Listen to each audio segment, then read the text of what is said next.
Well, hello there. How's it going, guys? We are, of course, going to be playing some Field of Glory 2.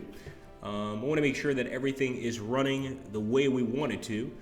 So we're just kind of starting a few minutes early, so everybody gets a chance to jump in and have some fun. Way we go ahead. And we are actually streaming this on various different sites. So we're streaming this on YouTube, on Twitch, just about anywhere you can imagine. I'm going to go ahead and just get rid of my friends list. Put this here.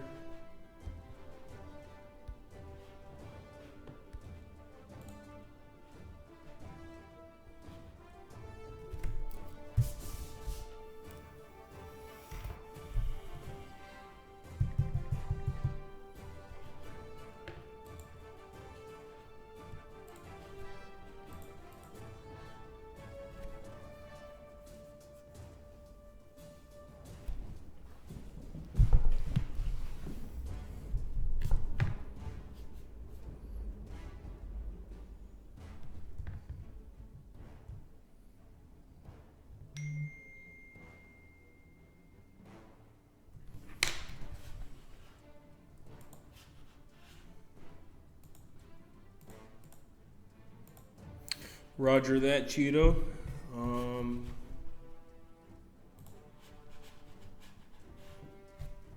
Okay, let's see.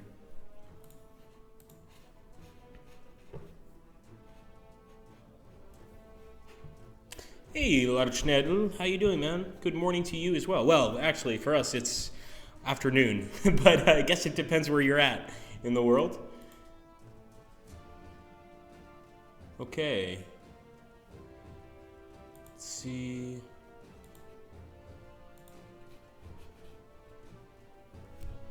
Hey, how's it going, Yona? It's good to see you, man.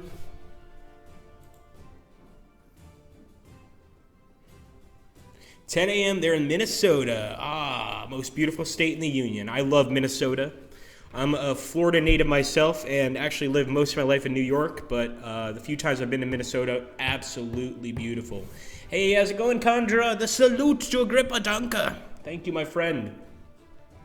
We are going to get started very soon, guys. We just wanted to start this a little bit early so that anybody has a chance to get here, so that everything's running well, and we're going to do our best. And indeed, Captain Musso on duty. Except when it's minus 50. Yeah, that's never fun. It's never fun, the minus 50 Fahrenheit. It's actually here in Italy, it's getting a little chilly. I mean, nothing like Minnesota, but it's getting chilly. How did Conjure just win that? It's unbelievable. He played some roulette and won right away. Wonderful, man. 300. We are going to eventually have some prizes, to start to think of some prizes we can give out for a certain number. But right now, guys, we are, of course, just basically getting set up. So feel free to hang out. Feel free to just sort of get settled in. I do want to say hello to everybody watching on YouTube, as well as everybody watching on Facebook. We're running this on Facebook, Twitch, YouTube, and even Mixer, although we haven't really had a lot of viewers on Mixer. It doesn't seem to be, I guess, a medium that many people check out, to be honest with you. I want Armageddon stream for my slits, says Contra. We might be able to work out a system where you guys could request a stream. I think that would actually be quite fun, but we'll have to see how it works. Hello, Siri.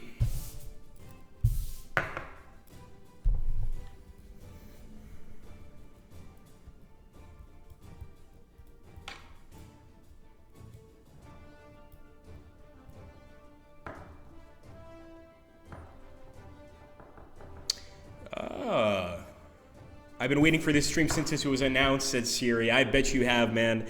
I've been equally excited about this game since it was announced. I mean, this is definitely my kind of game, sort of ancient warfare. And of course, Richard Bodley Scott, as usual, outdoes himself, makes an incredible game. So I think you guys are going to really enjoy this one. Of course, we're still waiting 6 minutes. We still got a few minutes. So the sooner everybody gets here, the sooner we can get started with our stream.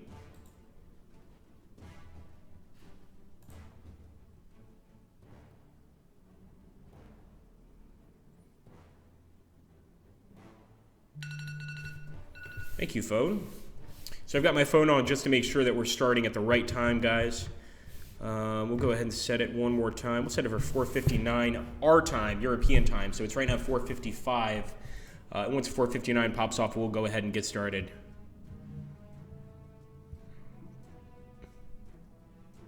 Yes, he has. Congratulations to him. We don't want to give too much personal information, but somebody in our office is a proud father now, so things have been a bit more complicated than we'd like. But we're very, very happy for him. Let's take a look here.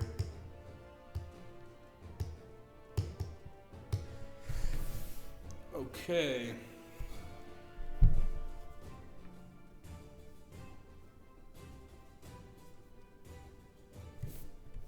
About 5 minutes away from the stream, guys. So we'll probably start about a minute early.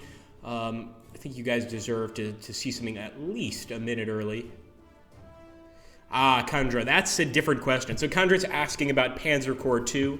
We don't have a date for when we're going to be streaming Panzer Corps 2 yet. And in fact, Panzer Corps 2 is still being created. But we'll see. And Siri says he liked the Bagradas video a lot. Thank you, man. I tried my best. Unfortunately, I didn't get that victory at the end, but I really tried. I really did. There were actually 2 battles of Bagradas. I believe the first one was Macedon versus Parthia, and the second battle of Bagradas was, of course, the one we're going to be taking a look at today, which is Rome versus Parthia, or versus Pontus, excuse me, not Parthia. Hello, Alexios Komemnos. Good to see you. It's good. We're starting to get a bunch of people in here. Hello, newcomers, indeed. So we've got 5 viewers on our YouTube stream, and we've got 12 on Twitch. We're going to have a few more here, but I am going to jump into our live stream on YouTube so I can read your comments as well, guys. Let's go ahead and jump in here. Jump into our live stream. Hello, JD Kempton. How you doing, man? We are doing also a Twitch stream. My Russian friend, Jax, we're also doing a Twitch stream. Yes, we're streaming on both. So if you guys would like to remain here on YouTube, then that's fine, not a problem. If you guys want to jump over to Twitch or even to our Facebook page, which we're also streaming from, feel free. Okay.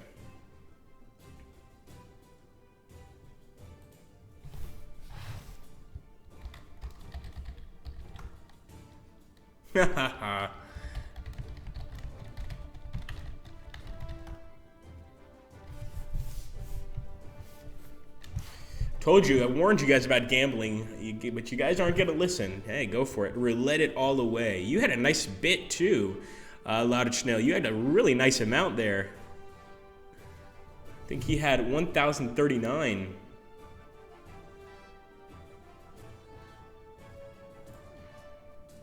Okay, guys, we're going to get started here very soon. So I'm going to actually jump into the game, and let's do it. We've got about 1 minute until we're supposed to go live officially, but I see no reason why we shouldn't go ahead and, sort of get things rolling, as it were, and give you guys a taste. So obviously this is Field of Glory 2. For those of you that are not familiar with the creator of this game, Richard Wadley Scott, you'll know that he created games like Pike and Shot campaigns, Sengoku Jidai, really just fascinating turn-based strategy titles. In this game, Field of Glory 2, we're really focusing on the period from about, I think it's 289 BC to about 36 BC. And so really a very interesting period in history. And the game's got just a tremendous amount of features that I think make this game tremendously special. So one of the features, of course, is the fact that the amount of factions in this game, the amount of army lists, is unbelievably large. We're going to take a look here at the main menu, and we are going to continue forward. I do have a few save games here, but I'm not really too concerned about them. And we're going to take a look. Let's grab the battle. So initially, I wanted to be able to show you guys how you can actually manipulate the game to play battles that you would want to play. Right now, we have a custom battle mode, and this is where you would essentially create battles to face your friends in, things like that. And of course, we got the epic battles, which are pre-constructed historical scenarios of battles that have already occurred. And we're actually going to be playing the Battle of Chaironea today. But I want to show you guys first the custom battles, because it's pretty cool stuff. jump into the custom battles. You want to get a battle going, and of course, you could play multiplayer, which is another excellent part of the game. But let's say you just want to go ahead and have some fun by yourself. You could pick your army. Now, potluck essentially just means that you're going to get a random army. But in this case, we're going to pick a very strange army. And I want to go down the list just to show you the massive amount of cultures that are represented here. It's unbelievable. So as you can see, we've got Dacians, we've got Caucasians, we've got Carthaginians, we've got Greco-Bactrians. I don't even know what a Greco-Bactrian is. I guess it's a Bactrian mixed with a Greek, but it's a bit strange. We've got Greeks, of course, we've got Macedonians, we've got Indians, we've got Jewish tribes, we've got Kushan, Libyans, Ligurians. Just unbelievable amounts, guys. And as you can see, many of these are, for instance, I think there's 44 factions and something like 74 different army groups. So a lot of these factions will have several different armies depending on the actual time period, which is really awesome. And thank you, Siri. Greco-Bactrians are the Western Indian Greeks. Very cool. And hello, Karamor. Welcome aboard. The Stimpack, hello, welcome. We're getting a few people here. It's good to see everybody. Let me take a look here at our YouTube as well. And it's good to see you, Albert Arthur, and Ikarananka. Good to see you, everybody. Gamer and Vintertar, hello, buddy. So we're going to go ahead and pick two of these. So just to give you an idea of how a battle would work, I'm going to take the Seleucids 205 to 167 BC. And for our opponent, I'm going to take the Bithynians. The small Thracian kingdom of Bithynia in the northwest corner of Asia Minor maintained an independent existence from 297 BC until 74 BC, when the last king bequeathed his kingdom to Rome. Why would you bequeath your kingdom to Rome? If I was a son of this guy, I would be a really upset son, but let's put that aside. Now, of course, you can select the scenario type, and this is where you can actually have several different kinds of scenarios in the game. Obviously, an open battle is just a standard battle. You've got reinforcements. Enemy reinforcements are approaching, and you need to fight them back. Or you've got your reinforcements are approaching, and you need to hold off until the enemy arrives. There's also escort the baggage train, remove the head, several different scenarios. Now, you want to jump into the kind of map size you want. We're just going to take a medium map for now, and we'll take a medium map here as well. And actually, Siri's saying the Bithynian inheritance actually launched another war between Pontus and Rome. Wow, very cool. And Pixel is mentioning some new scenario types. Cool, absolutely, man. I mean, like I said, Richard really outdid himself with this game. It's just fascinating. And the new scenario types, definitely interesting. So we're going to be taking a very just basic battleground for now. For the map type, I'm just going to take North European wooded. So we're going to go ahead and create this map type. We're going to jump in and take a look at our battle. Warrior Donut says he's excited to get this one. I know you're not the only one, my friend. Now, over here, you guys can see the massive amounts of units, and each army and each culture is going to have their own different types of units. So you can see the Bithynians have cataphracts, they've got elephants, they've got Sistophodoi. I don't know if I'm saying that correctly. Armored noble cavalry. And essentially what you want to do, if you have never played one of these games, is you need to essentially select the points. For instance, let's say we want to take some scythe chariots. Let's say we want to take a pike phalanx. That's going to cost us 72. In this case, we're just going to go ahead and autofill. But obviously, this is completely up to you how you want to set your army up. So we're going to accept this. And as you can see, we are going to go ahead and move into our army. And what have you guys noticed? Unlike the other games, Pike and Shot, Sengoku Jidai, you can see the uniforms here are quite amazing. We also have something fascinating. We do have a general system. So right now we've got Histaphys, son of Ariaspes. This is one of our generals. And I believe Ariaspes will be our main general, although this guy could be our main general. Sometimes you get two generals, sometimes you get one. Yes, Balza, the maps are randomly generated every single time. So, for instance, you guys see the map here. If we restarted this, took the exact same formation, the exact same setting, we would get a different map, which I love. I love the fact that the maps change every single time, even if you're taking the same climate. Now, obviously, you could save a map, but, this is a little different. So we're going to go ahead and end the turn. just so you guys can go ahead and see the enemy. Now, obviously, we're in deployment mode. We could deploy these guys wherever we want. In this case, you know, I could go ahead, form a square. I could deploy here. I could deploy a little more forward, etc. But I'm not going to focus too much on deployment right now. We'll get to that when we get to the battle. We are going to end our turn, confirm the end of our turn, and we could see the enemy army now. And look at that. You guys notice something else a little bit different here? Now, instead of moving one unit at a time or one army group at a time, you can move an entire front forward, which I love. I think it's fascinating. Let's actually take a look at these guys. These guys look pretty nice. Look at those scythed blades that the Thracians have. The Thracians are vicious fighters. And let me tell you, if you get one of those scythed blades to hit you, you're losing a limb at the very least. I mean, the best case scenario, you're losing a limb. So now we're going to also show you guys, just to give you an idea of the massive amounts of changes, we're going to jump into our second custom battle, which we've already created, and show you guys that you can also fight. Let's say we want to fight in the desert. Let's say maybe I'm not a big fan of Mediterranean climate. I want to fight in the desert. And as you can see, we've started another battle here in the desert. So this is pretty cool stuff.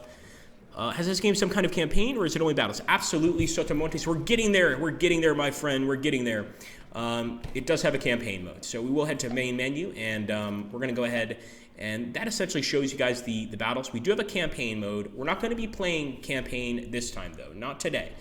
Today we're actually going to be playing the Battle of Chaironeia, and we actually already have this battle set up, ready to go. But I do want to jump in here and show you guys the Battle of Chaironeia, so you guys get a better idea of how the battle is set up, how it's going to be fought, etc., sort of thing. So we're going to go ahead and let's jump into Chaironeia, and we are going to be playing as the Romans. So over the years since his rule began circa 113 BC, Mithridates VI of the small Hellenistic kingdom of Pontus in northeastern Anatolia has been expanding his realm.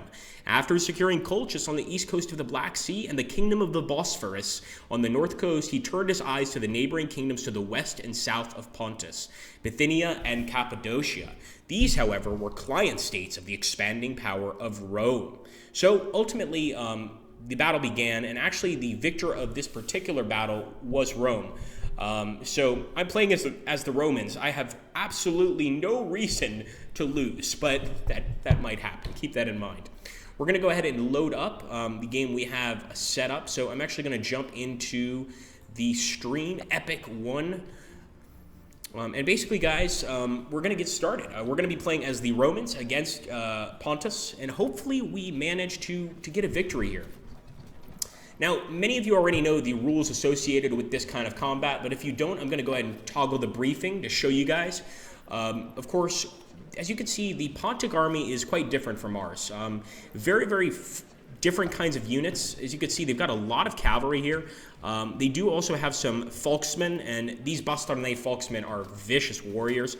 They've even got a few sort of hoplite units, if you will. Some Galatian warriors, a lot of spears, and of course this nice cavalry here on the side. So these guys have a strong force. And yeah, you notice the chariot pixel. I see that. That's the scythe chariot. I'm pretty sure you guys can figure out what those scythes do when they go through a group of units. Now we're playing as Rome, and we have to keep in mind that this is Rome BC. So this is not this is the time of the Republic. This is not the time of the emperors. These guys are, of course, loyal to the Republic for the most part. And we are starting with a pretty straightforward setup. We have a lot of infantry units.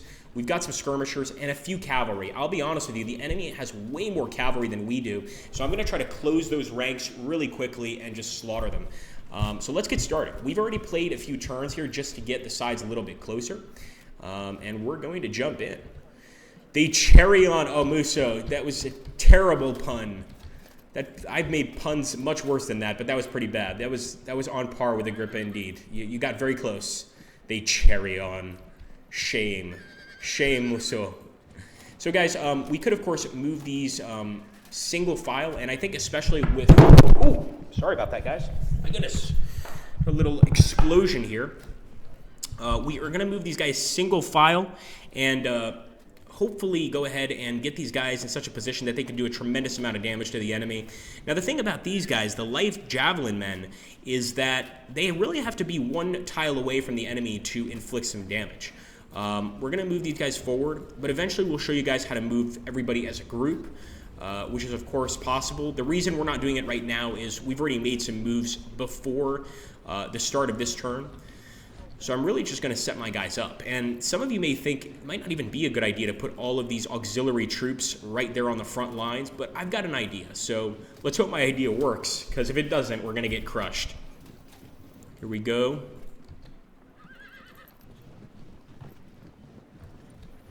Okay, guys, so now I'm going to show you guys how to move an entire group together. So for those of you that have played Sengoku Jidai or Pike and Shot, you know that you can only move one unit at a time. Something quite interesting here in Field of Glory 2 is if you are in a correct position, in this case we are, we've got Murena, one of the Roman generals. We're going to go ahead and move all these units together. So as you can see, we're moving our entire command forward. Some of these guys are a little bit out of whack. We want to go ahead and turn the unit forward. We don't want the enemy getting any sort of advantage when they approach. But of course, they're probably not going to get to us this turn anyway, so I'm not really that concerned. I'm a little OCD, and I like to keep these guys in a good order. So here we go. Let's grab this guy. Now, of course, we're going to have to turn this over to the enemy and to see what they decide to do. It's very important to keep your generals alive. I mean, if you guys can probably imagine, right now our general is Murena, this guy right here. And if he goes down, all of the guys around him are going to have to do a morale check. If they fail that morale check, they will run away. They will retreat. There's just, if you lose a general, it's pretty tough to replace. We're also going to move forward with our cavalry. But I have to admit, I'm not feeling all that great about the enemy cavalry units over here. They outnumber us. The enemy already has some pretty good spear units, so I'm a little annoyed. But let's hope we can win. Move forward. I think we're going to be okay. I hope so. And we're going to turn it over to Pontus. Let's go, guys. And there we go. The enemy's chariot is charging. It looks like our Auxilia held firm, at least right now. Piddle and Squishy, question, what is the benefit of keeping the men in a checkerboard pattern? That's actually a really good question. If I'm in a checkerboard pattern, if one of my men retreats and essentially falls out of line, there's a good chance that I can replace him, and I can also possibly attack the enemy that's chasing him. If you keep your men on like a level playing field and the enemy sort of breaks through your line, number one, every single one of the guys next to him is going to have to do a morale check. Number two, it depends on what army you're using. For instance, if I was playing as the Greeks or the Macedonians, I might very well go for a more straight pattern, sort of like a phalanx, like kind of what they're doing right now. But since I'm playing as the Romans, I like the checkerboard pattern a bit more. Also, we have to keep in mind, and you'll see this very soon, that the Romans have a pilum. So before they attack, they throw that pilum, and if anybody knows what a pilum does, it's basically a long wooden stick, and on the end it's got this weak metallic spear point. And once that weak metallic spear point pierces a shield, it bends, making the shield pretty much unusable. Or if it hits you, it makes you unusable. So either or, you're going to get hit pretty bad. So we do have some archers here, and the archers can fire right away. So I'm going to go ahead and turn and shoot here. See if we can't get some kills on the enemy archers. And if you guys see that 21, that's the amount of casualties that we're using against the enemy. 45, that's excellent. And obviously at the end of the game, much like in many of the games that Richard Bodley Scott makes, towards the end of the game we're going to get a casualty count. Depending on how we do, that casualty count could have a lot of wounded in it, it could have a lot of dead, it could have some prisoners even. We're just going to kind of have to see what happens. Now I'm going to keep this general back here. I don't want our general to get killed. And I'm going to keep the rest of these guys ahead of him. You can see I'm not moving my guys all together anymore. I'm moving them separately because I really want to be 100% sure about this setup. Now, I can't throw anything at this particular Scythe Chariot because he's already in combat with my men. And thank you. Somebody mentioned good volleys. Appreciate it, man. We are, however, going to move forward. And as I mentioned to you guys before, when we have Auxilia troops, we have to get one tile away, throw our javelins there, and that's really our best hope of doing damage. I'm going to move forward with the slingers. Let's go ahead, turn and shoot. Enemy held firm, but 22 casualties is nothing to scoff at. There we go, more Eastern archers. The thing I really don't like really don't like are the cavalry over here. Yes, absolutely, Alexis Komemnos. Great question. So just like in Sengoku Jidai, if I wanted to, I could take this general and actually go ahead and move him into one of these frontline units, or even to one of the cavalry units. Totally a possibility. And generals can get killed in battle. Absolutely something that can occur. So I don't really know what to do here because the enemy cavalry is very strong. I mean, we can see they have cataphracts. These guys are unbelievable. So I'm not going to attack with my cavalry. I'm keeping these guys back, believe it or not. I will, however, keep moving forward with my infantry. So we're going to have to beat the enemy in the center of the field. I think that's going to be our best chance at a victory, is really crushing the enemy in the center of the field here while stopping them from flanking our men. And that's not going to be easy by any stretch of the imagination. Keep on moving.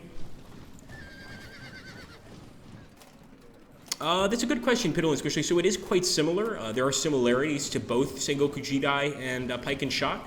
But, you know, this of course, is a brand new game. A lot of new things, of course. You can see the factions list for one, the way the characters look. Everything has been greatly improved. And there is actually a miniatures game called Field of Glory. And I believe there's also, of course, the original Field of Glory, if you haven't played that. But there's a miniatures game and possibly also a board game with Field of Glory units. Let's take a look here. I think we've done enough movement. We're going to stop. And once again, I'm not moving forward with my cavalry. I'm ending the turn, and I'm turning it over to Pontus. So there we go. Look at that. The chariot dispersed. We got really lucky there. And I'll explain that to you in a second, because you might be thinking, how in the world could that chariot disperse against an auxilia unit? But we're going to go ahead and take a look very, very soon.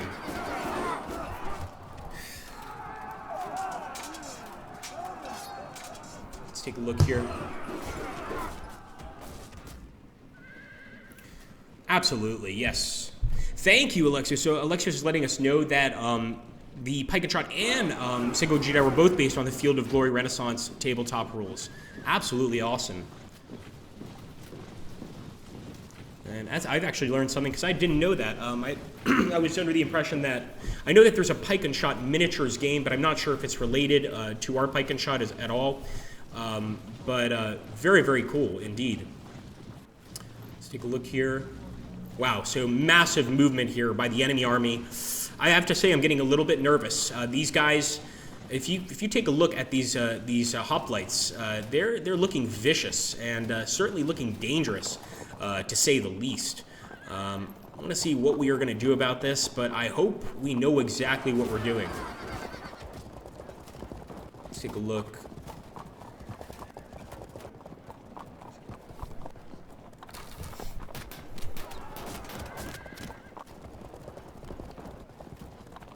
All right, gentlemen, so we can already see, as I was concerned about, that Parthian line is moving forward, or that Pontic line, I should say, is moving forward quite quickly on our cavalry units. We might need to turn some of our infantry towards them and see if they can make a difference. Again, we don't have spear infantry, but maybe there is something we can do. Now, this is another extremely important part of the game, and that is the win-loss ratio. If we take a look here, we've got the initial win-loss ratio. The impact, 6% chance of a win, 69% chance of a draw, and 24% chance of a loss.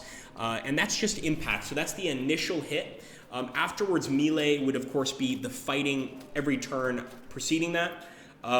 In this case, it would be a terrible idea to attack. The chances of us actually winning are quite small. Not to mention, this is actually an enemy general, Dromikaites.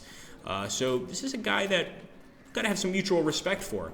I am thinking, I don't know if I want to do this, but we've got Sulla, and I kind of want to take Sulla in charge here in the Cappadocian armored cavalry and try and kill the enemy general, but I would be taking a massive risk. So I think for now I'm going to stop. I'm going to go ahead and see if I can do some damage here, and let's go for it. So the enemy is going to evade us, and of course, just like Sengoku Jidai, Pike and Shot, you do have the potential to evade the enemy that's chasing you, of course. Let's take a look here. Co-developed by the same person as DBA, DBM, and Field of Glory. Yes, the awesome Richard Bodley Scott. Absolute legend in this sort of gameplay, in tactical wargaming, general strategy gaming, turn-based gaming. And I was so excited to be able to play Field of Glory 2. But he does an excellent, excellent job with these games. Let's take a look. I also like the general system. This was carried over from Sengoku Jidai. I don't believe it existed in Pike and Shot, but the general system is awesome. I just love the fact that you can lose generals, that you can kill enemy generals, and of course, it causes some serious morale damage to the opposing army, as you can imagine. Let's take a look here. Thank you, Alexius. Okay, guys, we're going to go ahead and take a throw here. More a shot. These are not javelineers. These are, of course, archers. We're going to go ahead and take another shot, and we've disrupted the enemy unit. Well, another thing I really like is now we can actually see some dead units on the field. So if you manage to do a sufficient amount of damage to the enemy, you will see some of their men dropping and falling to the ground dead, of course. I will let you guys know that currently Richard Bodley Scott is in this chat. So if you guys have any questions, I think he might be able to answer them for you, but we'll let him decide, of course. I wouldn't like rocks flying at me either, says Pixel. No, I don't think any of us would. It's not something any of us look forward to. Let's go ahead. So we can actually charge this unit, and sometimes, especially when I'm playing with light javelin men, sometimes I do want to go ahead and charge into them, get into a fight, and occasionally I'll even win. But I'm thinking right now, we're on this front line. Let's just throw our javelins and hope for the best. They've held firm, but 43 casualties is nothing to scoff at. That's a lot of casualties. And obviously, we've disrupted them, so that means they're slightly getting close to possibly retreating here. And there we go, one of them down. Absolutely beautiful. I want to see, these guys are, of course, still in a fight. Now, this is interesting, and this is slightly different from Sengoku Jidai and Pike and Shot, and that is that generally in Sengoku Jidai and Pike and Shot, when you would end your turn, the resolution of the combat would take place in the combat phase, and that still occurs here. But you can actually make that happen a bit earlier. So, as you can see, we're already in a fight with these light javelin men, and I'm going to go ahead and fight melee, so I'm going to go ahead and attack them right now. Hopefully I get lucky. This time, didn't really get lucky. Didn't get unlucky either. I mean, 10, 13, it's not really that much of a difference. But you can certainly do that and try to take the enemy out that way. So there we go, 37. As you can see, we've also got a fallback button. So if we want to fall back with our legionaries, we can do that. Eventually, I'm probably going to fall back with my archers and send my legionaries forward, especially with that approaching line. But I think we'll get one or two more nice shots here. I'd especially like to kill the Eastern archers. They are a serious pain and quite effective at their jobs. And there we go, disrupted. Again, I'm going to keep these units here, but I don't like that their light javelineers are playing over here. Let's go ahead and move forward. There we go.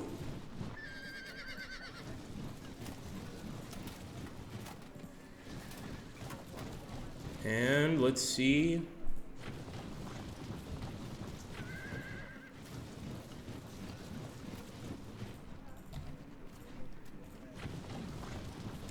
So again, you got to be careful here. I'm bunching my units up a bit, so I might leave a little bit of breathing room.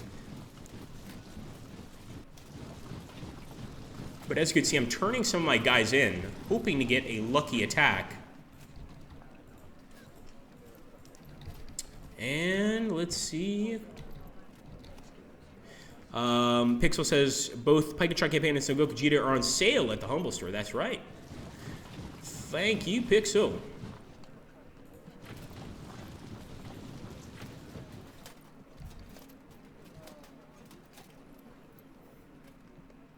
Slytherin fills the void. We're glad to hear that, man. We really are. Very glad to hear that. Okay, so I'm going to probably stop moving so many of my men forward. I'm going to put a few more forward, but I think the rest of these guys are going to stay in reserve. I definitely want to keep Murena, our sub-general, back here. Let's move forward a little bit more. And a little bit more over here as well. At this point, I think we're pretty much ready to go. Then again, we could attack with the cavalry, but I just don't trust them against the cataphracts. I don't think it's going to go well.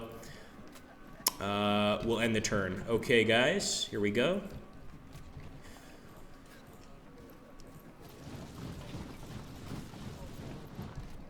All right, we're ending the turn. Here we go. All right, so the enemy's already charging us, and as you can see, our men have evaded behind the legionaries. So that's beautiful. I like the way we set that up. It's kind of what I wanted. I wanted so that if our auxilia have to run, they can run behind the actual soldiers. I'm not saying auxilia are soldiers, but by all means they are. But you know, the legionaries with their armor, their shields, their gladiuses, this sort of thing. Gladius? What's the plural there? I wonder. You know, they're very effective. So we want to get them in contact with the enemy here and hopefully cause the enemy to rout, get ourselves a victory, and get a victory overall. Let's take a look here. Somewhat concerned, Lard. That's a good question. I think we were concerned since the start of this battle because the enemy has a lot of cavalry. But we're going to try to offset that by winning the battle in the center as quickly as possible. That's really my main concern. And you're absolutely right. Spears fight wonderfully against cavalry. I don't believe we have any spears in this army. We do have pilum, of course, the throwable, similar to a javelin, but not a javelin. But I'm not sure if we have any units with spears. We do have the Gallic cavalry with spears. So we might be able to use our cavalry against theirs, but I do wish we had a few of these hoplites that the enemy has. They look absolutely wonderful.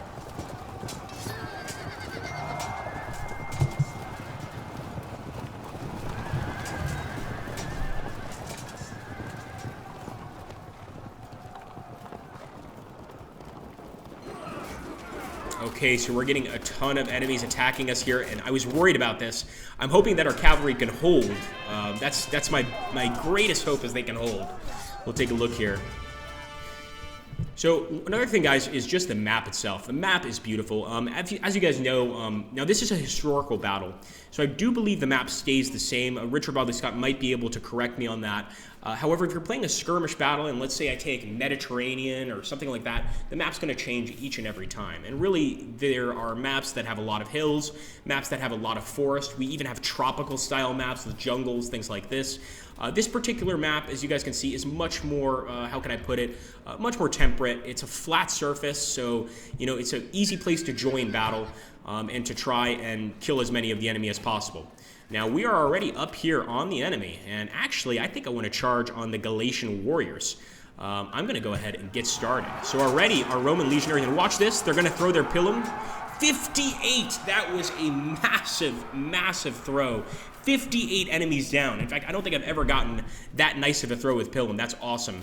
We're also going to chase these enemy archers. Now, I'm almost certain they're going to run, but hopefully what will happen is they'll run into their own lines and we'll get caught into a battle with their current friends. Let's see what happens. Maybe not this time, but there's always next time. Let's fire at those archers. 22 down. Let's give them another shot, another taste of their own medicine with the slingers. And this time we're actually firing at the enemy slingers. Ordinary legionaries are fine against cavalry, says Alexius. Ah, thank you, Alexius. See, now I have a chance of fighting off the enemy cav. We'll see if it works. First, I'm going to see if I can't attack one of these cavalry units. And actually, the impact here is pretty not great. We're going to attack with our general, and this is definitely not something I recommend to any of you newer players that are enjoying the gameplay and want to get this game. Don't attack with your generals the way I just did. I'm taking a big risk by doing that, of course. I'm also going to move forward with my legionaries. Let's take a look here. Ah, thank you, Richard. So essentially, as you mentioned, this is a historical scenario, so the map is fixed. But on the skirmish scenarios, things like that, it's always going to be changing, which I think is a really cool feature. Let's see over here. Is it worth it? It's very, very risky either way. I'm going to go for it. Again, very even, as you can see on both sides.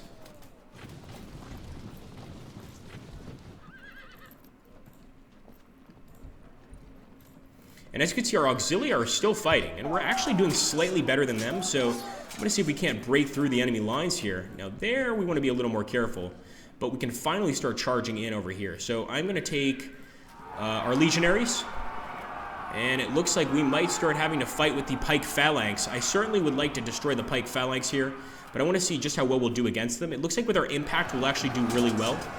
So let's throw those the pilum. We'll also go ahead and throw some rocks Rocks are never good, as somebody mentioned earlier. Rocks are never good if they're being thrown at you. You're going to get hurt. Let's take a look here. So I'm going to keep on moving forward with the Legionaries. Let's go. And maybe we can hit the enemy here. Now, they've got those Thracians, and those Thracians, I'm terrified of them, I'll be honest.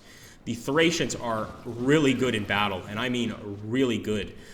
So if we're going to go to war with the Thracians, we better get some sort of benefit. I am going to attack the light javelin horse. The problem is, as you can see, and one of the frustrating things about some of these armies that have a lot of missile units is they can pretty much just kind of run away from you. So you need to get other missile units to counteract them and to do a better job. We're also sending our main general, Sulla, in to attack the enemy.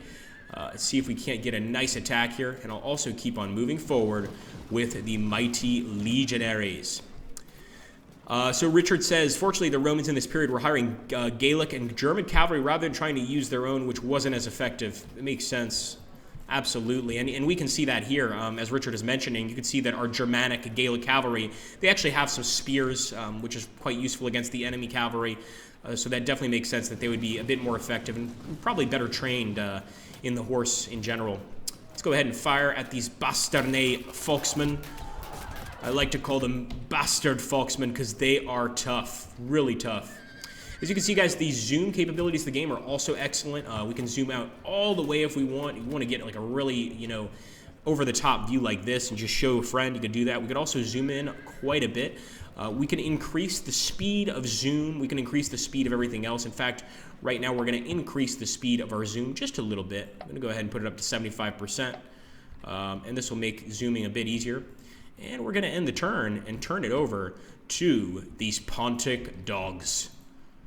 Let's turn around with the Numidian light horse.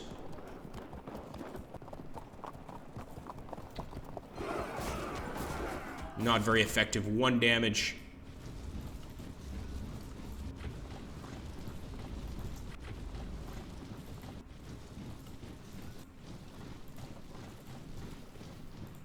Okay, let's go ahead and keep moving. Ah, yes, you like the Phalanx pixel. Yes, they are very pretty. These are Pike Phalanx units. And, of course, there's a lot of different cultures that rely on the Phalanx. They just get really pretty. I forget the name. Richard will probably know. I hope he knows what I'm referring to. It's the Therophoi, Therophoi. It's a kind of Phalanx. We've seen it with the Jewish faction. We also saw it with the Macedonian faction, I believe, and it's just this really pretty looking Pike Phalanx unit. And when I see it, I'm like, wow, that's absolutely beautiful. We're going to end the turn. Let's go, guys. Let's see what the enemy has in store for us. Come on, men, for Rome.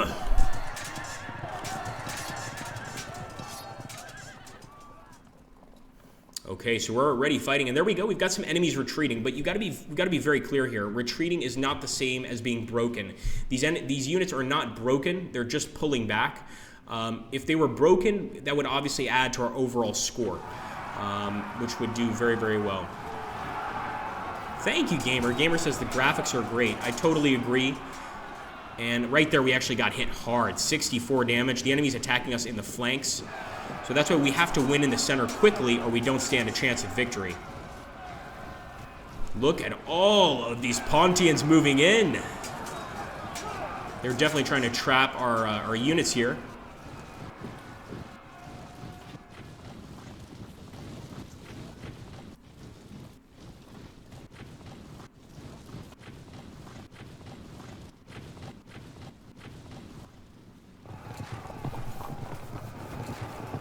Okay, lots of flank attacks here. And this is my concern. It was sort of the Pontic army sort of forming a C shape around our men and closing us in. And that's why, if we want to win this battle, we need to win that battle in the center with our infantry. I think there's absolutely still a chance of winning, but it's going to be an interesting fight. And there we go, flank attack. As you guys could probably imagine, I probably don't even need to tell you guys this, but if you attack an enemy unit from a flank, you're going to do more damage. That pretty much goes without saying. You should always try to hit units from the flank. There are a few cases in which it's not necessarily the case, but in most cases the flank is the way to strike. B. Vargas says, personally, I would have kept my cavalry back, only sending them in if the legions were being flanked, as Ponta cavalry is pretty tough one-on-one. And you're absolutely right. I mean, the Cataphracts, an incredibly powerful enemy unit, as well as just their regular missile units on the cavalry are really, really good. It's kind of fascinating. All right, guys, back to the fighting. I think first things first, we want to go for these Volksmen. Charge, boys! 88, guys, 88 damage, unbelievable. Our actual, I mean, that's an unbelievable amount of kills. That's really good. We want to keep that up. Yeah, guys, if you could please take a look at the straw poll that Muso just put up. We really do want you guys to answer that. We're trying to do this to, of course, improve our streams every time we do them. Thank you. So, Richard Bodley Scott mentioned that you only get the full effect from flank attacks if the enemy are already in close combat. Interesting. If you fight a unit with multiple units, it fights each of them with reduced strength. Wow, that's awesome. So, in other words, you want to try to kind of trap your enemy, anchor them into place, and then focus on the flank attacks. And that does make sense. So I'm going to try to anchor these guys into place. I think, had I known that before, now as you can see, we can go ahead and use the pass-through ability. So I might be able to attack with this Legion. If not, I'll hit the enemy next turn. But this would have been a perfect attack had we attacked with both of these units at once. I want to see here, we would actually lose in a fight one-on-one against the enemy. Even here, we'd lose in a fight one-on-one against the enemy. So we really want to try and do this properly. And I think properly right now against the enemy cavalry basically means stay put. Let's go ahead. Once again, we're going to have to stay put there. Yeah, definitely staying put. But I will start moving some of our legionaries over there to the left side.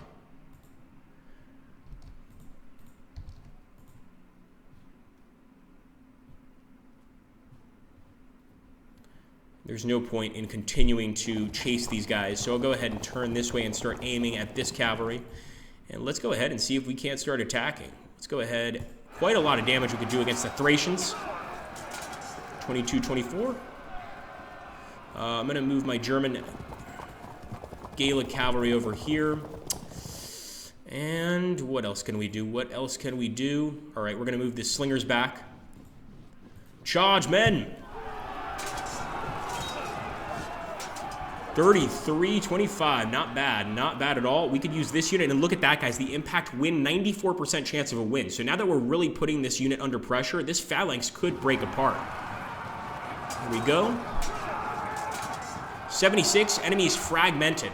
So when the enemy is fragmented, that means they're a few steps away from fleeing. They're a few steps away from breaking and essentially running off the field. So fragmenting the unit is a very, very good sign for us. Of course, it doesn't mean that we've won yet, but it's a start, guys. It's definitely a start. I'm going to go ahead and fire some arrows here.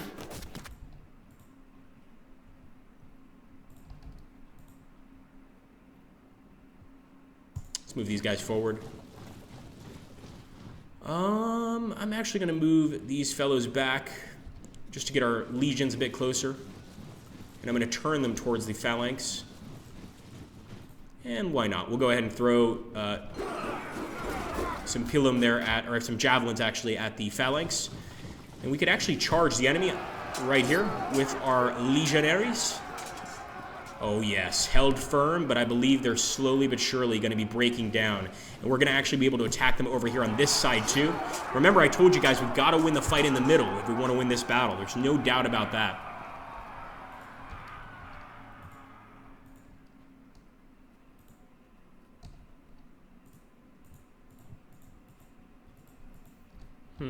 What to do, what to do. I think we've pretty much done all the moves we can for this turn. No, we've got a phalanx here, or a phalanx, a legion here. And once again, I know better than to chase the light horse archers, but I just can't help myself. I'm probably going to end up chasing them. But again, this is Sulla, it's our general. I'll keep him here for now. Let's see how we're doing against the other enemy units. Pretty fair. And now, of course, I will end the turn. Turn it over to Pontus. As you can see, so far, none of the units have retreated on either side, so it's a really nice fight. Eventually, a unit's going to break, and this is going to be, like, basically just like a tremendous amount of dominoes falling over eventually. Because what happens is when one unit breaks, the units around it have to do a morale check. And if they're fragmented themselves, there's a chance they're not going to perform very well on that particular morale check.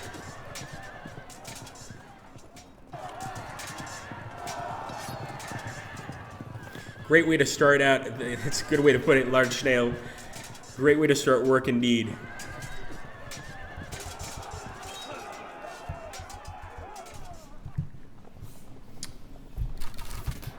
All right, we've got some missile fire here. Man, so I see what they're doing here, keeping a lot of their enemies back. Now, as far as I know, they can't fire at our units that are engaged in combat, but they can certainly fire at our units that are not engaged in combat. Let me take a quick look here at our YouTube viewers. Got Black Flame, Eric Guignard. Hello, Eric Guignard. Good to see all you guys.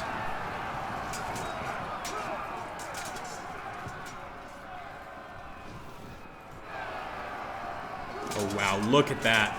Look at that phalanx. 70! Oh, 70 lost on our legionaries. And of course, now that those guys have retreated, you can see our guys are stuck, and more than likely what will happen is they'll disperse. They can't retreat through the lines. They're stuck. The best thing they can do is drop their weapons, run, and hope for the absolute best.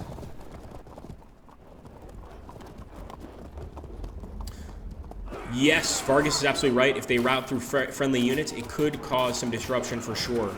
Absolutely.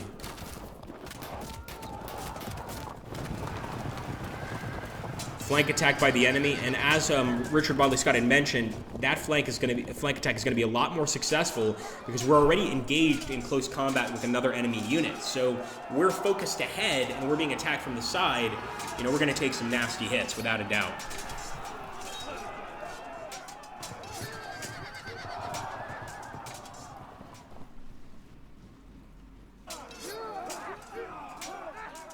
There we go, guys. We've disrupted one of the enemy units. Disrupted another one. We've pushed them back. Unfortunately, since they are an auxilia unit, they can pull back a bit if there's space for them to pull back. We're going to have to attack them again if we want to actually get a kill here. Or more importantly, if we want to get them to retreat from the battlefield.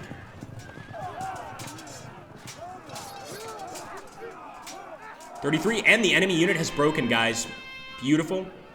And there we go, enemy unit dispersed, and we can actually see up here the difference, percentage difference, 4%, 5%. So it's good to see that we are getting some of the enemy units to disperse. I'm going to go ahead and charge this pike phalanx. I want to absolutely rid the area of the pike phalanx, and I'm going to see if I can go ahead and attack this unit once again. 48, and they auto-broke. And I think you guys can see what happened there. You know, essentially this enemy unit was already pretty badly damaged.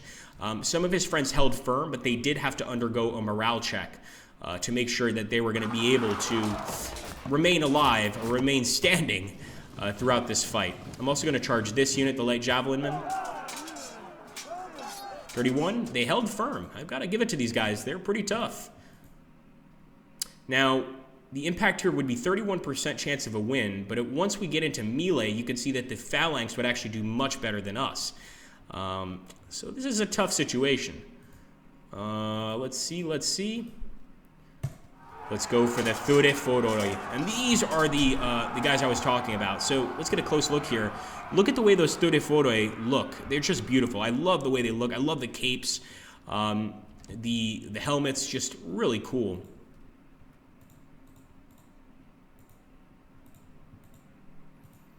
More Thracians here. We're not going to do well against those Thracians, though, and that's primarily because the enemy cavalry. And we're just not close enough to be able to do much to them. Since this unit is not in combat, we're going to get them in combat, but they're going to evade. Damn it.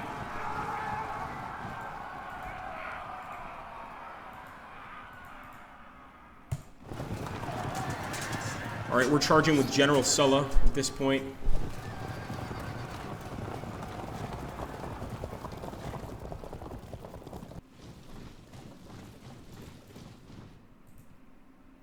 And once again, the chance of us winning this fight, even with a flank attack, are not high. Our win chance is 1%.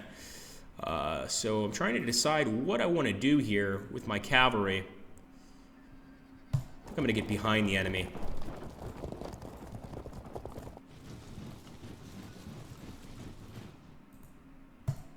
Kill them, boys. And there we go. We've auto-broken another enemy unit. Absolutely beautiful. And actually, another one is routed too. So, like I said, they have to do that morale check. And if the units near them fail that morale check, well, we're home free. We're going to do very well. So 7% of the Pontic force is routed at this point. I am going to go for the charge. 54. That's beautiful. If we can match that, we're going to be doing very, very well. Let's take a look here. Okay, thank you. So, Richard Bodley Scott is saying that doesn't count as a flank attack because your cavalry did not start the turn behind the enemy flank. In other words, if we're ahead of the enemy initially, it's not going to count as a flank. But had we started behind him over here, it would be a flank attack. I thought you could essentially position yourself behind the enemy and then attack the same turn to get that same flank attack effect.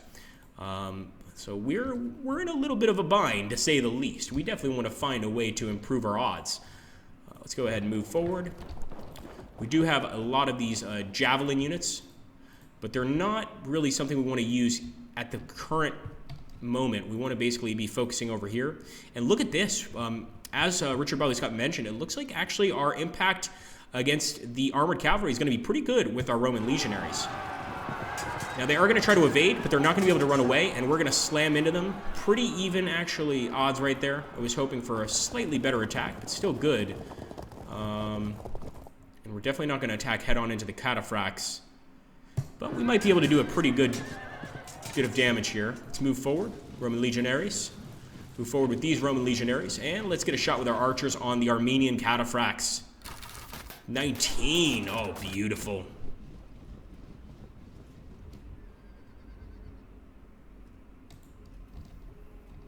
All right, let's see if we can't... We'll move forward with some of these units, some legions. And I could actually charge one of these enemy units. I think they're going to evade, and sure enough, they did. You can see, actually, we threw our javelins and unfortunately did not strike any of the enemies. It's all part of the game, though. Let's go ahead and end the turn. Confirm. So there we go, some enemy units dispersing, another group of enemy units dispersing, but some of the enemies have rallied, and that's bad for us. Obviously, if a unit is damaged and they're starting to break a bit and they rally, it's not good for you. It's definitely not good. It means they're starting to fight back a bit better, and they're not nearly as frightened of continuing the fight. Let's take a look here.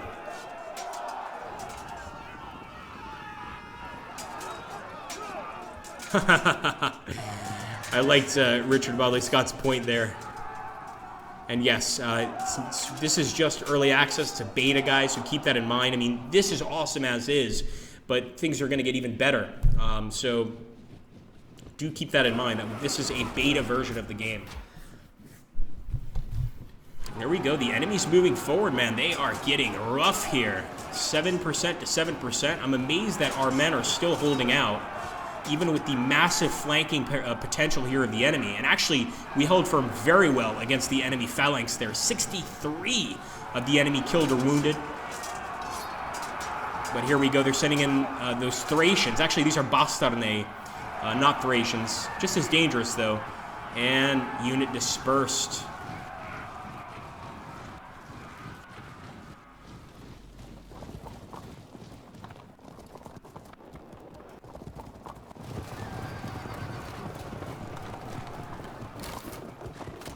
Some nice shots the enemy got there on our Germans. Nazi Germans.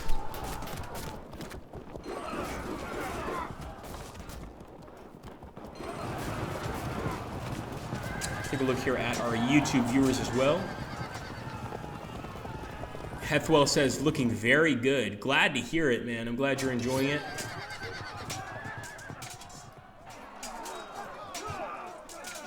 And oh my goodness, no, we broke.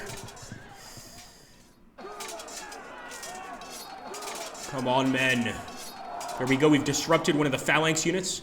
They're gonna pull back a bit, and I'm gonna try to break this unit this turn.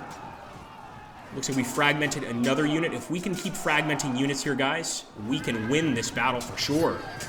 No doubt about it. And unfortunately, we just had one of our legions break. Another one of our units broke there because they failed the morale check. So we've got more than a few units routing here.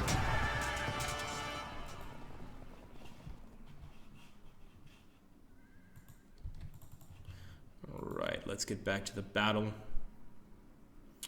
So, first I want to deal with this phalanx. They held firm, bastards. They actually managed to hold firm. We could charge this phalanx, but I'd rather smash them with another unit if I'm able. I think for now, it'd be sufficient to go ahead and throw some javelins their way. 34, pretty nice. The melee fight against the enemy is not going to go as well as we had presumed. But what I'm going to do is go ahead, send my men through this legion, and I'm going to attack the imitation legionaries. I wonder, what are imitation legionaries, Richard? Because I'm wondering here. I guess they would be legionaries that do not fight for Rome. Quite an interesting unit. I hope that they're squishy because I want to try and break these guys. And we're, of course, going to be charging here. And we flank. Actually, I guess it's not a flank attack because, as Richard said, if we're not behind the enemy at the start, then it's not a flank attack. If you attack the enemy, like let's say they're facing to the east, and you attack them from the south, they're not facing you, it's still not a flank attack unless you started behind them, if I understand that correctly. Let's go ahead and I want to see if I can get some more of these wonderful legionaries through. Turn towards the enemy. And we'll move Murena forward.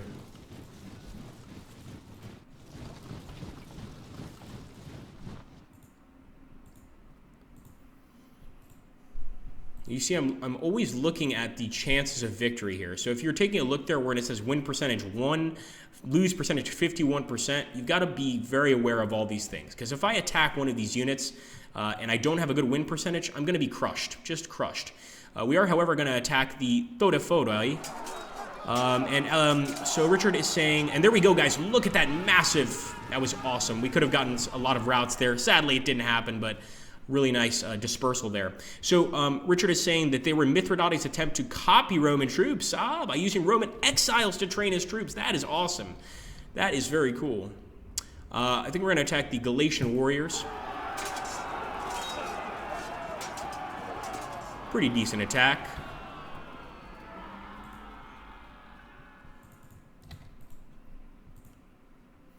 And let's attack the Thodephodai. I'm probably terribly mispronouncing that. 27. Maybe it's time we start sending some of our missile units here. Now, if you're in a close combat fight with an enemy, as far as I understand, you cannot use your missiles, but we can still charge with that missile unit. He's capable of that, believe it or not. I'm going to try and smash into the Thracians here. 81, look at that disruption. Beautiful. We're going to turn towards the enemy.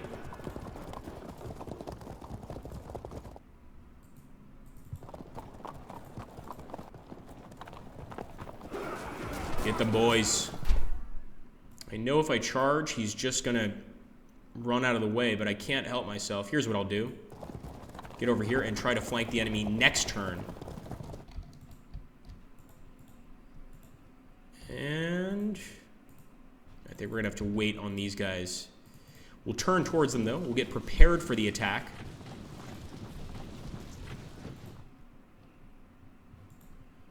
And let's see if we can do some damage here to the Volksmen. I don't think we can. These Volksmen, like I said, much like their friends, the Bastarnae, they're extremely vicious with that curved blade. And I mean seriously vicious. That curved blade is just a death dealer. Let's go ahead and fire at the cataphracts. All right, these cataphracts. And we're going to send our men in on a charge. This is, again, I would not recommend this charge. So I'm actually not going to charge. I really want to, but I think we're going to go ahead and hold off for now. And we've broken the Bastarnae bastards. Wonderful. So there we go. Quite a lot left to fight, as you guys can imagine. We can go ahead and take a look here.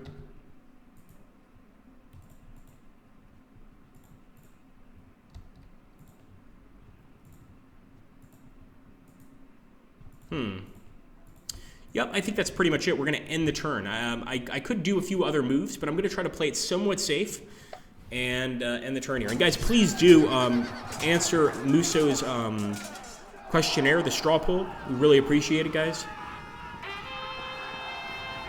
Anything to try to take the pressure off those fragmented legionaries. Well said, Pixel. Well said.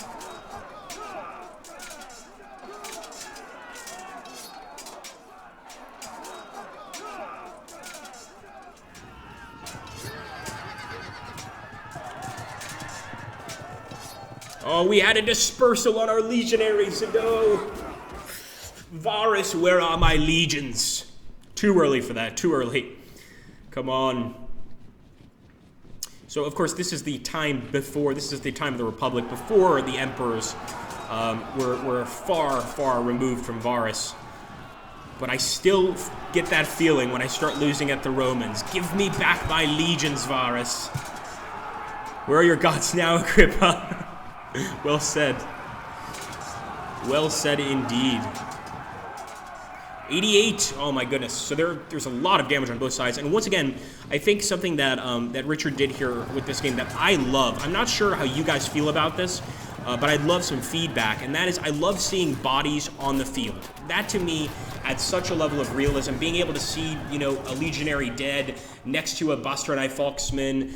I think it's just a really good addition to the game. I don't know how you guys feel about it, but for me, in a lot of strategy games, that's almost essential, to be able to see the enemy dead on the field. And something that in this game happens quite frequently and is very, very cool. Love to see the body, says Sean. Yes, he's just as morbid as myself. And there we go. We actually managed to disrupt quite a lot of the units here. We broke one of them. Not bad, guys. Not bad at all. My wife insisted did your wife force you to put the bodies in, Richard? Really?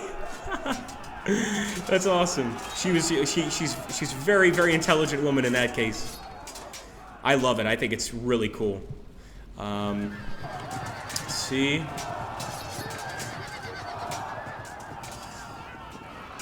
Hey, Darthan Gamer. Good to see you, man.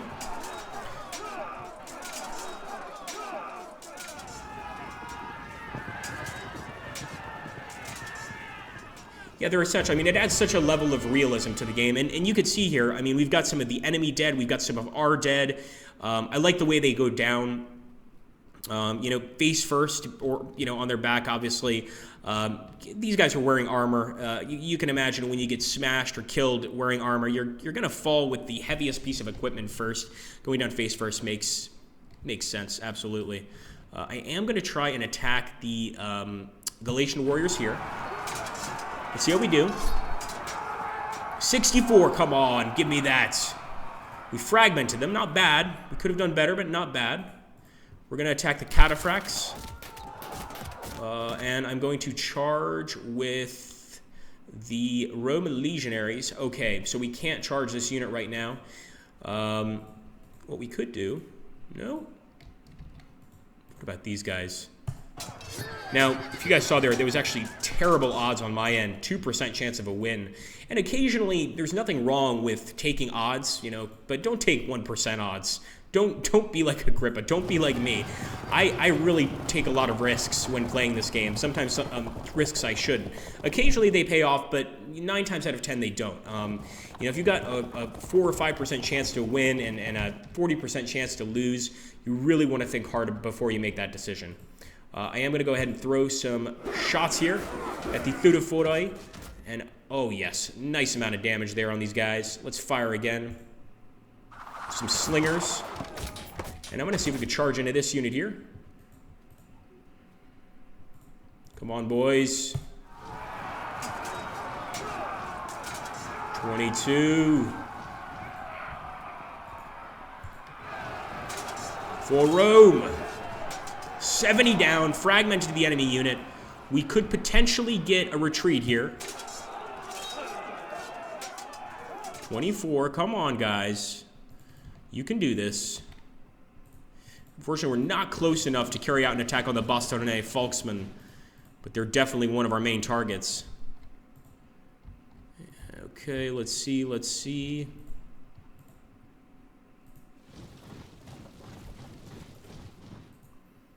And I'm going to go ahead and carry out the attack here against the enemy. That's not going to work out, but perhaps we could charge through here. I think the cavalry on that right side is finished, pretty sure, and I don't want to see Sulla go down. Sulla is already disrupted, so he's very close to going down for good. Let's take a look here. Hello, everybody. Good to see you guys. Yes, slowly getting surrounded is one way of putting it, Darthan Gamer, indeed. We'll end the turn here. Still got some enemy units routing, but of course we've got some of our units routing as well. And of course, as you guys probably understand, there's a combat phase, and then there's the enemy phase.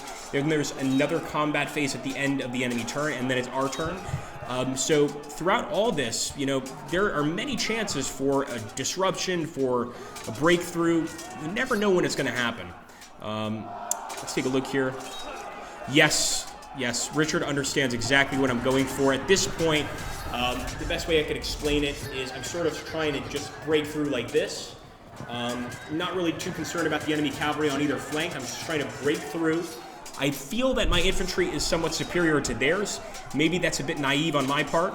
And I think if I could break through and win in the center and force all of the enemy to run in the center, we're going to win. It doesn't matter if they have their cataphracts, their cavalry. If we can do it quickly, we will win. It's just that simple.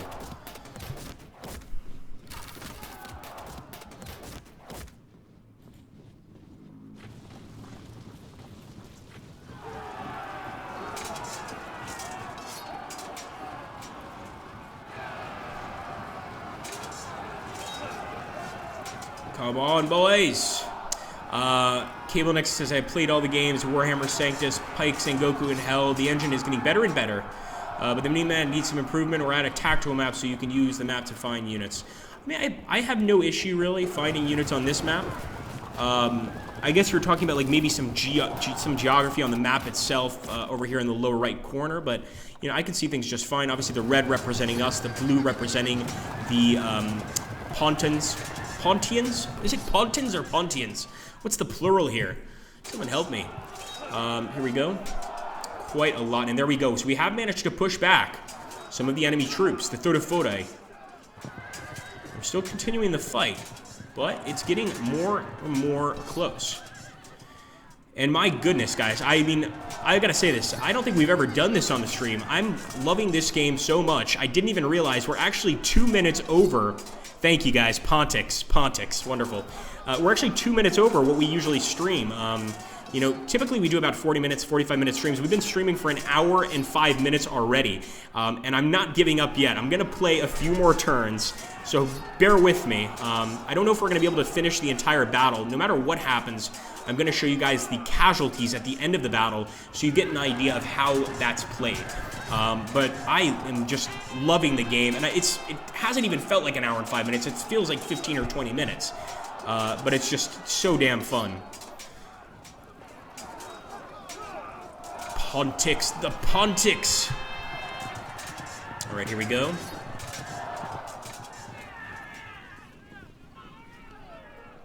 All right, unfortunately, we just had some units disperse.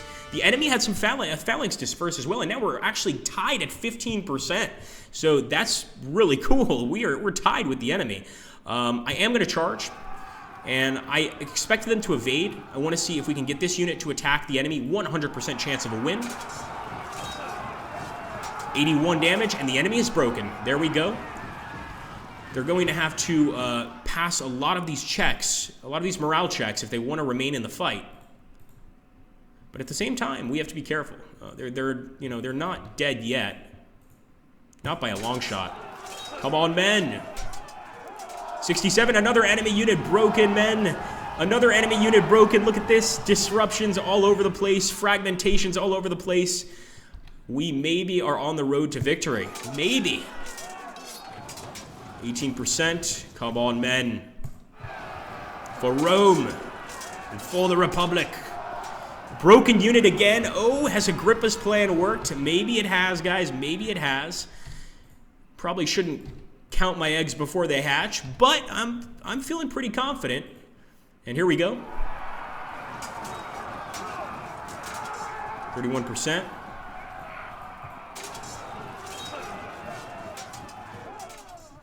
Very, very nasty fight here. I mean, this is vicious, but I can't give up. I've got to win.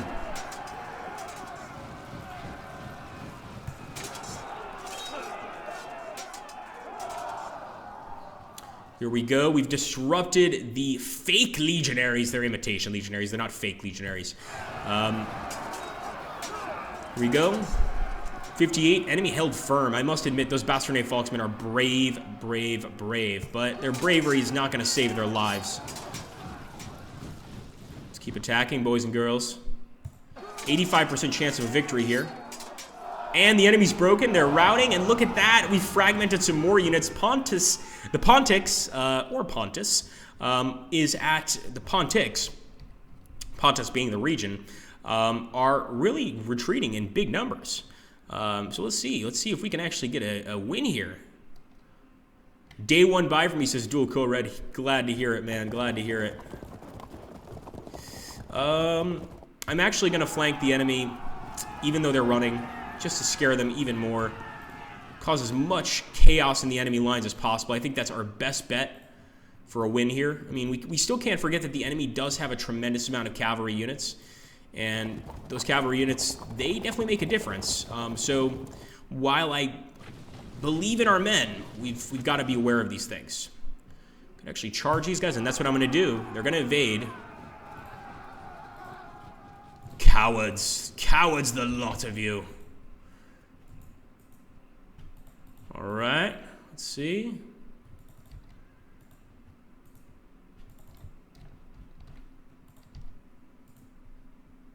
No chance of a win there, but we can get close and go ahead, throw some javelins, and we'll end this turn, guys.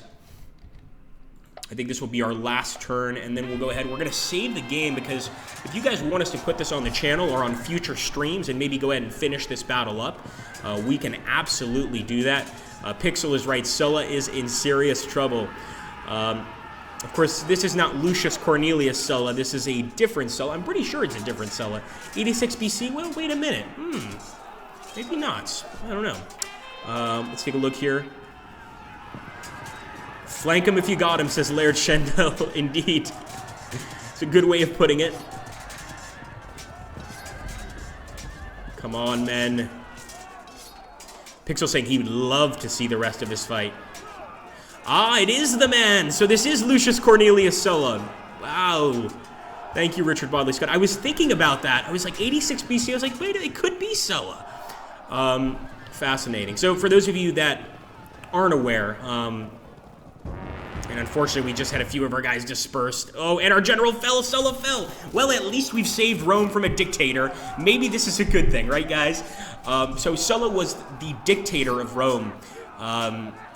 For some time, actual dictator, and quite an interesting fellow. Some would regard him as quite vicious, but then again, I'm assuming all dictators at this time period were probably going to be quite vicious, and just fascinating for the time period. Actually, I wouldn't say one of my favorite leaders because he's quite a ruthless guy, but a fascinating leader nonetheless at that time period, I think.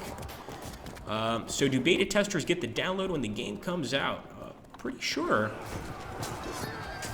All right, guys. So what we're going to do now is I want to make sure to show you guys the casualties at the end of the turn. It's something that I find fascinating. You have to keep in mind that since we're ending this actual... Sorry, guys. Since we're ending this actual battle, we are going to be the ones losing the battle. Of course, I'm going to save this. But we're going to be the ones essentially losing the battle, so it's going to appear as if a lot of our men have surrendered or retreated, when in reality we only want to focus on the dead and the wounded. And actually you can see here it's still 26%. This is a very even game. Let's take a look here. I didn't even know who Sulla was prior to this stream. Well, now you know. Now you know.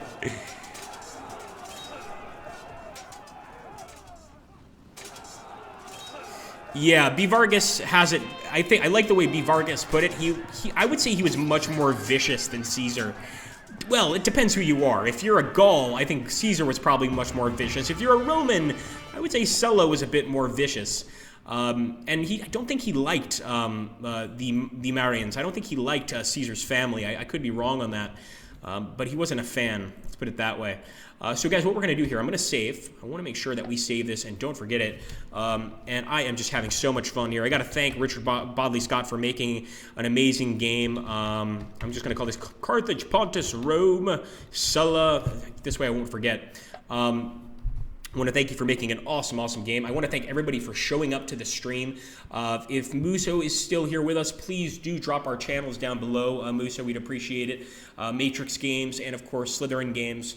So everybody can go ahead and rally around those channels. Obviously, if you guys are new to this Twitch stream, I want you guys to go ahead and please subscribe to it. If you guys are new to our YouTube channels, subscribe to them as well. I want to thank everybody for stopping by. I had a blast. Before we do quit, though, I'm going to go ahead and end this battle so you guys can see essentially what happens at the end of a battle when you surrender, when you give up, essentially. We're going to go ahead and retreat from the battle. So just to see what the casualties look like, we can go ahead, we'll select Legate. And here we go, guys. Now, I think this is beautiful. This shows us exactly how many men were killed or wounded on both sides, how many were captured, how many siege engines were lost, how many elephants were lost. I mean, just fascinating, fascinating stuff here.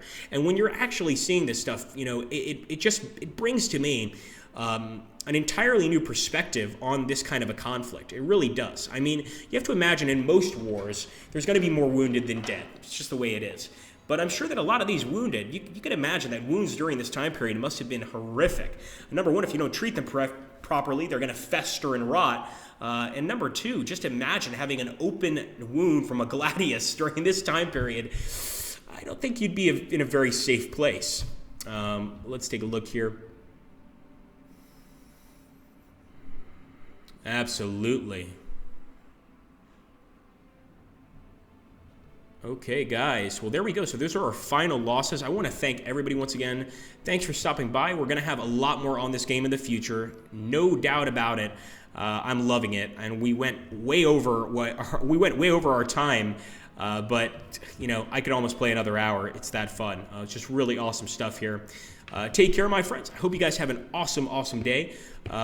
Drive safe if you're at work, etc., etc., and well, drive safe if you're going to work as well.